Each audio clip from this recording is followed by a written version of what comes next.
তৃণমূল করবে, দাদাগিরি করবে না আবার হয়নি। এখন ক্যাফেটা বন্ধ করেছে কিসের কারণে? টেন্ডার নিয়ে কোনো দুর্নীতি আছে সেটার কারণে, নাকি ক্যাফেটা বন্ধ করে ওখানে বারকাম রেস্টুরেন্ট চালু করতে চায়, সেটার কোনোটাই আমাদের কাছে পরিষ্কার নয়। কিন্তু এটা বোঝা যাচ্ছে যে এখানে আইনের শাসন নেই, কাউন্সিলর নিজের হাতে আইন তুলে নিচ্ছেন এবং যেমন খুশি দাদাগিরি করছেন। আবার দাদাগিরিটা কার ওপরে করছেন? নিজের দলের আরেক হয়তো কাউন্সিলর, নিজের দলের পৌরসভা, তার উপরে দাদাগিরি করছেন। অতএব মালের কাছে কোনো দল হয় না, এটা তৃণমূল আবার প্রমাণ করে দিয়েছে। হ্যাঁ, এগুলো অত্যন্ত নিন্দনীয়। দেখুন, এদের কোনো এমএলএ কোনো রেস্টুরেন্টের মালিককে মারছে, হ্যাঁ, দিয়ে তাকে সারাদিন দেখাচ্ছে, এরকম যদি এরকম দু একটা ক্যাফে ট্যাফে যদি বন্ধ না করে দেওয়া হয়, ওদের পাবলিসিটি হবে কি করে? এরকম পাবলিসিটি হলে বাজারে এরকম টিভিতে দেখালে তবে না ওদের 10 টাকার মালটা 20 টাকা হবে, ওদের তোলাবাজিটা। ধন্যবাদ সজলদা। কৃষ্ণনগরে ক্যাফে বিতর্ক আপনাদের জানি রাখি। কৃষ্ণনগরে যে অভিযোগ উঠেছে তৃণমূল কাউন্সিলর পলাশ দাসের বিরুদ্ধে, তিনি জোর করে কৃষ্ণনগরে একটি ক্যাফে এবং ক্যাফে সংলগ্ন পার্কটি বন্ধ করে রেখেছেন এমন এবং হুমকি দিয়ে রীতিমতো, অর্থাৎ তৃণমূল কাউন্সিলর পলাশ দাসের রীতিমতো দাদাগিরি। চেয়ারম্যানের তরফে কি জানানো হয়েছে? পুরসভার চেয়ারম্যান তিনি জানাচ্ছেন যে শহরের সৌন্দর্যায়নের কাজে পার্ক ও ক্যাফেটি পুরসভার তরফ থেকে বানানো হয়েছিল, নিয়ম মেনে টেন্ডার ডেকে ক্যাফেটি চালানোর অনুমতি দেওয়া হয়েছিল। কিন্তু পলাশ দাস তিনি বলছেন যে ক্যাফে টেন্ডার নিয়ে জানতে আরটিআই করেছিলাম, আরটিআইয়ের উত্তর না মেলায় ক্যাফে বন্ধ রাখতে অনুরোধ করা হয়েছিল।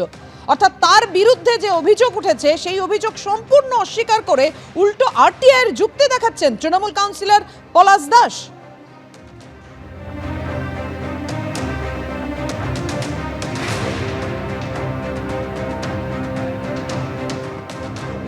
রেস্তোরাঁর মালিক তিনি ঠিক কি বলছেন দেখুন তার অভিযোগ।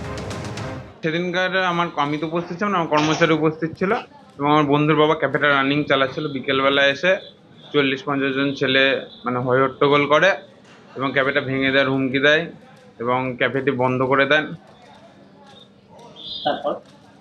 তারপর তো আমি জানি না। তারপর আমি মিউনিসিপ্যালিটিকে আবেদন জানাই ক্যাফেটা খুলে দেওয়ার জন্য। ক্যাফেটা তো তুমি টেন্ডার হিসাবে নিয়েছো? হ্যাঁ, টেন্ডার হিসেবে নিয়েছি। তাহলে এখন কি ক্যাফে খুলতে ভয় লাগছে? ক্যাফে যদি বলে, পৌরসভা যদি বলে ক্যাফে খুলে দেন, তাহলে তো আমি চালাবো। পরবর্তীতে যদি আবার উদ্যোগী হয়? সেটা তো আমার দায়িত্ব নয়, পৌরসভার দায়িত্ব সেটা প্রোটেকশন দেওয়ার আমাকে। প্রোটেকশন দিলে আবার ক্যাফে? হ্যাঁ, অবশ্যই। তার আগে খুলতে পারছে না, তার আগে তো সম্ভব নয়। অর্থাৎ ক্যাফের মালিকের বক্তব্য আপনারা শুনলেন, তাকে জোর করে হুমকি দিয়ে বলা হয়েছে ক্যাফে এবং পার্ক বন্ধ রাখার জন্য। যে অস্বস্তি, যে বিতর্ক তৈরি হয়েছিল সোহন চক্রবর্তী তৃণমূল বিধায়ক রেস্তোরাঁ মালিককে মারধরের ঘটনায়, সেই বিতর্ক নিয়ে তোলপাড়ের মধ্যেই কৃষ্ণনগরের ক্যাফে কাণ্ড। ক্যাফে এবং ক্যাফে সংলগ্ন পার্ক জোর করে বন্ধ করে দেওয়ার হুমকি দিয়ে জোর করে বন্ধ করে রাখার অভিযোগ উঠেছে তৃণমূল কাউন্সিলর পলাশ দাসের বিরুদ্ধে।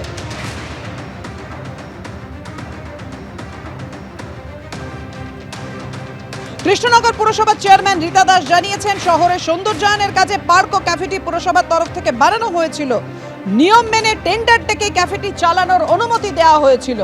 যদিও সেই যুক্তি মানছেন না পলাশ দাস।